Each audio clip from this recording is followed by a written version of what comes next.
उत्तर प्रदेश का कुख्यात शूटर अनुज कन्नौजिया के एनकाउंटर के बाद भी कई सवालों का जवाब पुलिस तलाश रही है। आखिर पनाह देने वाले कौन लोग हैं और अनुज के पास कितने हथियार थे? क्या अनुज झारखंड में गैंग बना रहा था?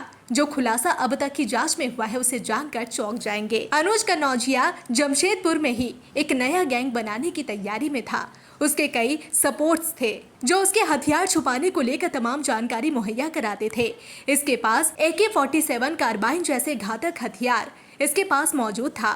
अब उसे हथियार को पुलिस तलाश रही है। जमशेदपुर के गोविंदपुर में हुए अनुज कन्नौजिया एनकाउंटर मामले में रोजाना पुलिस कई खुलासे कर रही है। वही अनुज के AK-47 बरामद के लिए STF और ATS द्वारा जमशेदपुर और सरायकेला में छापेमारी की जा रही है। बताया जा रहा है कि अनुज के पास कार्बाइन समेत अन्य कई हथियारों का जखीरा था, जिसकी बरामदगी के लिए यूपी और झारखंड ATS लगातार कार्रवाई कर रही है। वहीं अनुज के एनकाउंटर के बाद उन्हें पनाह देने वाले गोविंदपुर से बिल्डर चिंटू सिंह और राहुल सिंह राजपूत को हिरासत में लिया गया है। इन दोनों की निशानदेही पर कई जगहों पर छापेमारी की जा रही है। अनुज के पास कई ऑटोमेटिक पिस्तौल समेत बड़े हथियार का जखीरा था। गिरफ्तार राहुल सिंह ने पुलिस को पूछताछ में बताया कि अनुज का AK-47 सरफुद्दीन के पास रखा हुआ था। सरफुद्दीन के पकड़ने के बाद अनुज के कार्बाइन का पता चल पाएगा। अनुज के पास कई ऑटोमेटिक पिस्तौल समेत बड़े हथियार का जखीरा था। जमशेदपुर के मानगो सरायकेला विभिन्न जगहों पर छापेमारी की गई है, मगर कुछ भी नहीं मिला। STF और ATS की टीम रांची में भी लगातार जांच कर रही है। बताया जा रहा है कि एनकाउंटर से पहले अनुज 2 दिन के लिए रांची गया था। STF और ATS की टीम रांची में भी लगातार जाँच कर रही है। फिलहाल पुलिस मीडिया से बचते नजर आ रही है। जिले के SSP ने भी इस मामले पर मीडिया से कुछ भी बोलने से इनकार कर दिया है। अनुज जमीन खरीद बिक्री के साथ साथ क्रिकेट सट्टेबाजी से अनुज का हाथ जुड़ा था। बता दें कि कुख्यात शूटर अनुज मुख्तार अंसारी का सबसे भरोसेमंद शूटर था और जमशेदपुर में छुपकर बैठा था और इसे संरक्षण देने वाले साथ दे रहे थे। लेकिन अनुज को झारखंड पुलिस की ATS और उत्तर प्रदेश की STF ने साथ मिलकर मार गिराया और अब उसके आदमियों को भी तलाश में लगी है, जो झारखंड में अमन चैन बर्बाद करने की तैयारी में थे।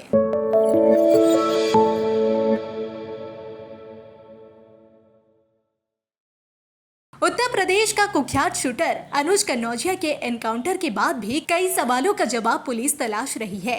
आखिर पनाह देने वाले कौन लोग हैं और अनुज के पास कितने हथियार थे? क्या अनुज झारखंड में गैंग बना रहा था?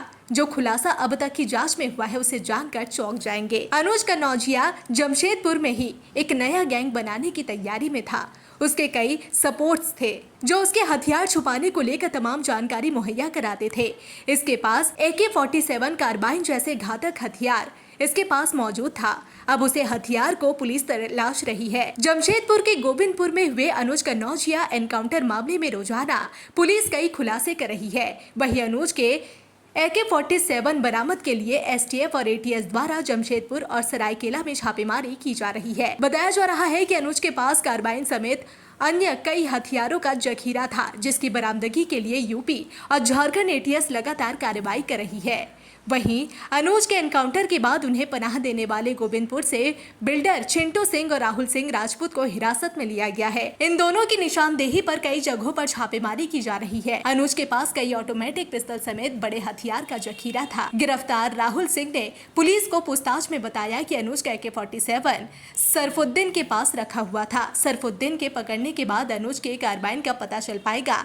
अनुज के पास कई ऑटोमेटिक पिस्तौल समेत बड़े हथियार का जखीरा था। जमशेदपुर के मानगो सरायकेला विभिन्न जगहों पर छापेमारी की गई है, मगर कुछ भी नहीं मिला। STF और ATS की टीम रांची में भी लगातार जांच कर रही है। बताया जा रहा है कि एनकाउंटर से पहले अनुज 2 दिन के लिए रांची गया था। STF और ATS की टीम रांची में भी लगातार जाँच कर रही है। फिलहाल पुलिस मीडिया से बचते नजर आ रही है। जिले के SSP ने भी इस मामले पर मीडिया से कुछ भी बोलने से इनकार कर दिया है। अनुज जमीन खरीद बिक्री के साथ साथ क्रिकेट सट्टेबाजी से अनुज का हाथ जुड़ा था।